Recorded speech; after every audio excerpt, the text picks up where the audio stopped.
Assalamualaikum Sobat, selamat datang di video KKN dari unit 172. Perkenalkan, nama saya Muhammad Azmi. Saya adalah ketua unit di sini. Program studi saya adalah Ilmu Komunikasi dengan konsentrasi Public Relations angkatan 2017. Tentu saja, saya tidak sendiri di unit ini. Saya memiliki 6 anggota yang membantu saya dalam menyelesaikan tugas KKN ini. Di antaranya adalah... Hai Sobat, perkenalkan, saya Cynthia Ligian Aring. Nah, saya di unit membantu Asmi sebagai sekretaris. Saya menyusun laporan harian, laporan pendampingan, hingga laporan rapat internal. Program studi saya adalah Fakultas Hukum Angkatan 2017 juga loh. Apalagi ya? Hey, perkenalkan, kalau aku namanya Herlina Nafi Aji. Program studiku adalah Ilmu Ekonomi. Aku angkatan 2017. Kalau aku, Reika. Nama panjangku agak panjang nih. Yaitu Zeta Nilawati Reika Putri. Dari program studi statistika angkatan 2017. Nah, kalau yang di sampingku, namanya Neneng. Aku Nenek Satya Luana Sita Laksmi. Nggak kalah panjang juga kan? Program studi aku yaitu Teknik Industri angkatan 2017. Halo, aku sama kayak Cynthia dari Ilmu Hukum 2017. Nah, namaku Rizaldi Ahmad Farhan. Panggil aja Rizal. Aku yang terakhir, namaku Zaki. Kepanjangannya Ahmad Zaki Fikri Maulidi. Program studiku adalah Informatika angkatan 2017. Oke, selesai perkenalan dari kami. Selamat menonton video kami.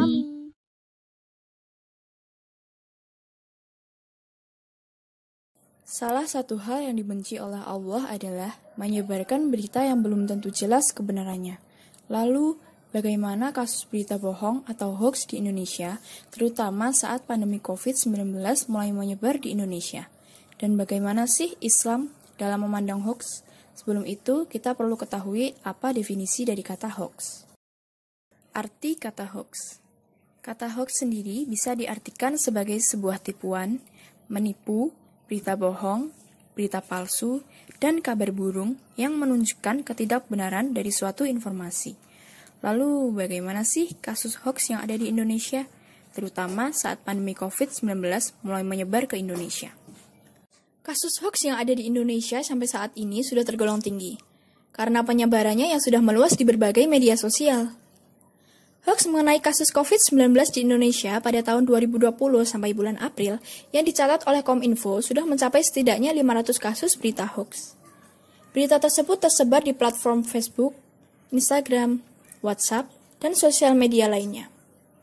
Mirisnya, hingga bulan April saja hoax di Indonesia sudah mencapai 500 kasus. Dan kasus tersebut baru mengenai berita yang menyangkut COVID-19, belum mengenai kasus yang lainnya. Hal itu menandakan kasus hoax yang ada di Indonesia memang sudah tergolong tinggi. Sebelum membahas bagaimana pengaruh hoax terhadap kesehatan masyarakat Indonesia, berikut ada beberapa contoh berita hoax mengenai COVID-19 yang telah beredar di WhatsApp dan juga Facebook.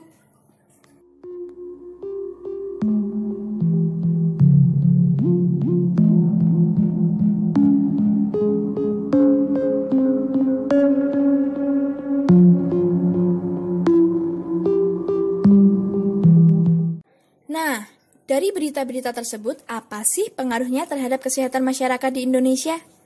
Berikut penjelasannya. Berita hoax yang telah menyebar tersebut bisa memberikan pengaruh yang sangat buruk bagi pembacanya. Karena pada dasarnya, hoax disebarkan untuk memberikan efek buruk pada publik dan tidak lain menyebabkan stres, kecemasan, dan rasa panik. Dampak tersebut bisa menyebabkan sistem imun yang ada dalam diri manusia menjadi lemah dan oleh karenanya menjadi lebih mudah diserang penyakit bahkan oleh virus COVID-19 itu sendiri. Jadi, kita harus pandai dalam mengelola pikiran kita untuk menjaga kesehatan agar sistem imunitas yang kita miliki senantiasa bekerja secara optimal dalam memerangi segala virus yang berusaha masuk ke dalam diri kita. Berikut ada beberapa cara untuk menanggulangi hoax. Pertama, kembangkan rasa penasaranmu setiap saat. Jadi diharapkan jangan langsung menyebarkan suatu berita tanpa mengecek kebenarannya terlebih dahulu. Dan juga jangan mudah percaya dengan berita yang tidak jelas sumbernya. Yang kedua, berhati-hatilah dengan berita yang berjudul provokatif. Seringkali berita hoax memiliki judul yang sifatnya menghasut atau provokatif agar mengundang sensasi dari pembacanya. Bahkan, terkadang isinya diambil dari media surat kabar resmi namun sedikit diubah agar sesuai dengan persepsi dari sang pembuat hoax. Yang ketiga, cari tahu keaslian situs laman yang menyebarkan berita tersebut. Jika mendapatkan berita dari sebuah artikel, coba perhatikan tautannya dan jangan sampai terkecoh. Terkadang ada oknum yang tidak bertanggung jawab membuat berita bohong dengan menggunakan tautan yang mirip dengan media berita aslinya. Dilansir dari Dewan Pers, di Indonesia terdapat lebih dari 43.000 situs yang mengklaim dirinya sebagai media berita. Namun, yang sudah terverifikasi tidak sampai 300 media. Itu berarti, ada banyak berita bohong beredar dan meluas di Indonesia. Yang terakhir, perhatikan keaslian foto. Untuk sebagian berita hoax terdapat lampiran foto untuk memperkuat adanya sebuah berita. Karena itu, penting untuk mengecek keaslian dari foto tersebut untuk membuktikan kebenarannya dan melihat keterkaitan antara foto dengan berita yang beredar. Itulah penjelasan hoax dan kasus hoax di Indonesia serta cara menanggulanginya secara umum. Selanjutnya, ada penjelasan mengenai bagaimana sih Islam dalam memandang hoax. Berikut penjelasannya. Mari kita kupas kasus hoax ini menurut pandangan Islam. Istilah berita bohong atau hoax dalam Al-Quran berasal dari kata al-ifk, yang berarti keterbalikan, seperti gempa yang membalikkan negeri. Tetapi yang dimaksud di sini ialah sebuah kebohongan besar, karena kebohongan besar adalah memutarbalikkan fakta. Dalam hadis dari Al-Mughirah bin Syu'bah, Nabi bersabda, sesungguhnya Allah membenci 3 hal untuk kalian, di antaranya menyebarkan berita burung, menyanyiakan harta, dan banyak bertanya. Hadis riwayat Bukhari dan Muslim. Dari hadis tersebut disebutkan salah satunya, Allah membenci dan mencela orang yang menyebarkan berita burung, terlebih yang dapat menyebabkan keributan atau kecemasan dalam masyarakat.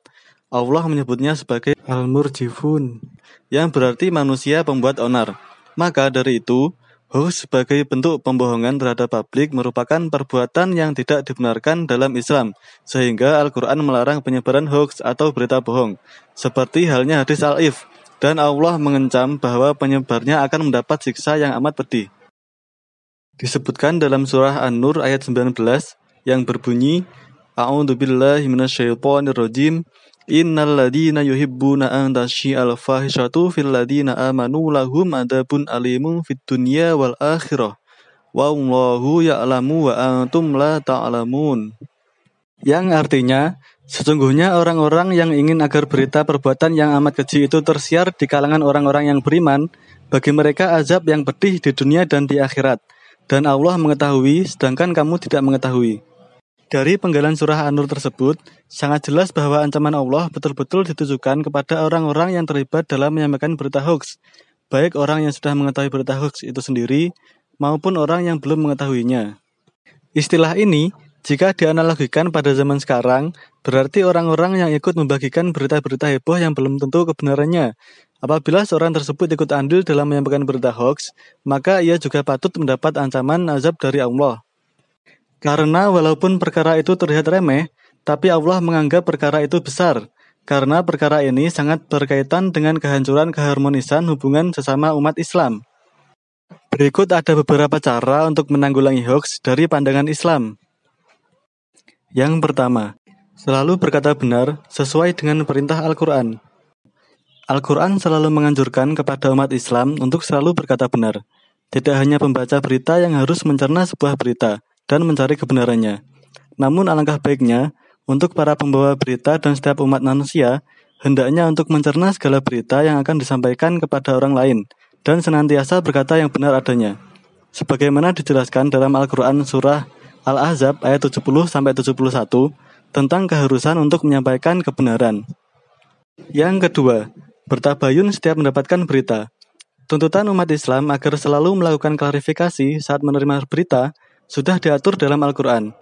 Al-Quran mewajibkan umat Islam untuk melakukan tabayun, yaitu meneliti lebih dalam berita yang didapatkan, tidak hanya ditelan bulat-bulat dan dipercayai begitu saja. Hal tersebut dijelaskan dalam Quran Surah Al-Hujurah ayat 6.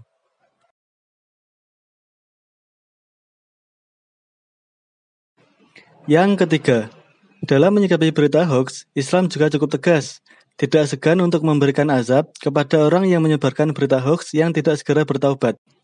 Hal ini telah dijelaskan oleh Quran Surah An-Nur ayat 14-15. Sekian video dari kami tentang hoax di Indonesia dan cara pandang Islam terhadap hoax.